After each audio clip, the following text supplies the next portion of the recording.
5 नंबरचा प्रश्न आहे पुढचा 5 नंबरचा. 320 मिनिटे म्हणजे किती तास आणि किती मिनिटे काढायचे तुम्हाला? 320 मिनिटे म्हणजे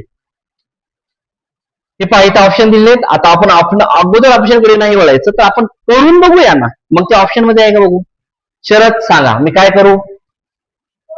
320 मिनिटे खाली घ्यायची. आराध्या बरोबर आहे का? एका तासामध्ये किती मिनिटे असतात? 60 मिनिटे असतात. 60 ने 320 ला 320 मिनिटाला भागा. 60 ने भागूया आपण. 60 मिनिटाने भागायचं आहे. आता बघा, इथे 0 आणि इथे 0 काढून टाका ना, होत असेल तर. चला, होतेच ना, संपलं. मग किती शिल्लक राहिले? 32 भागाकार 6. 6चा पाडा मला 32 आहेत का?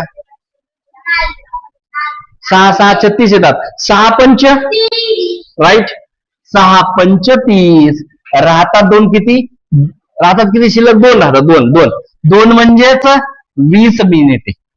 मग किती तास? किंवा आपण इथे 2 घ्यायचा, 5.2 घ्यायचा फक्त कळण्यासाठी. मग इथे लिहायचा 5 तास आणि 20 मिनिटे, है ना.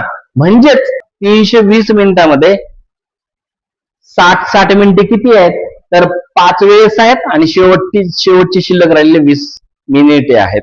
तुम्हाला ऑप्शन मध्ये दिसतंय का बघा? असेल तर आपलं उत्तर बरोबर आलेलं आहे. ऑप्शन नंबर 1 राईट आहे. म्हणजेच आपण बरोबर आलोत व्यवस्थित.